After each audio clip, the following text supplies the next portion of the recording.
My name is Crystal Hall. I'm a second-year student here at Union Theological Seminary, and I'm currently doing my field education with the Poverty Initiative.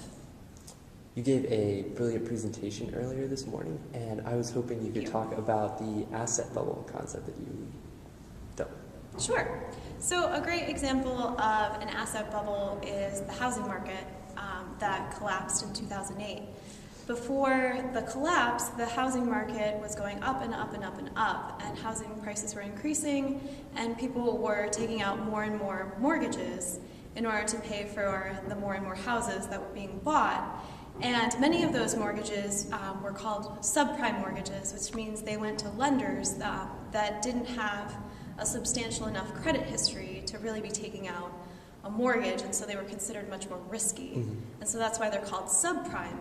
And many people defaulted on those mortgages, and because so many people defaulted at a particular time, because the housing market continued to increase at a rate that wasn't sustainable, eventually enough people defaulted that the housing market collapsed. And so this is what's called an asset bubble popping, because the housing market continued to increase at a rate that wasn't sustainable, so it was inflating what's called an asset bubble that finally popped or collapsed. And that's part of what precipitated the financial crisis in 2008.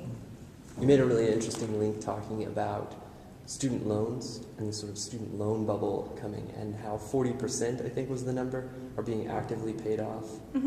Only of the $830 billion that are currently being borrowed in student loans, only 40% of those loans are currently being paid off, either because they're in deferment or they're in default.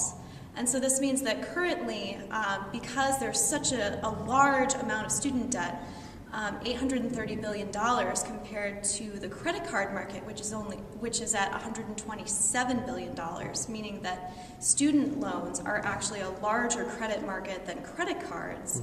And there are quite a few more credit card holders than there are students, meaning that students are taking on this massive debt burden and are able to take out these loans in a credit climate where it's difficult to get a mortgage right now, it's difficult to get an auto loan, it's difficult to get a credit card, but the only aspect of the credit market that's currently expanding is student loans.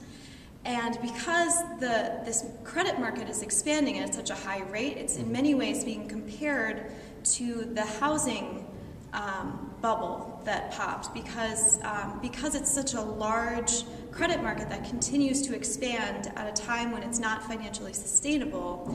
Many economists are comparing the student loan asset bubble to the housing market asset bubble, and it raises questions about if enough students default on their loans, it could precipitate another collapse of the financial markets comparable to that happened in 2008.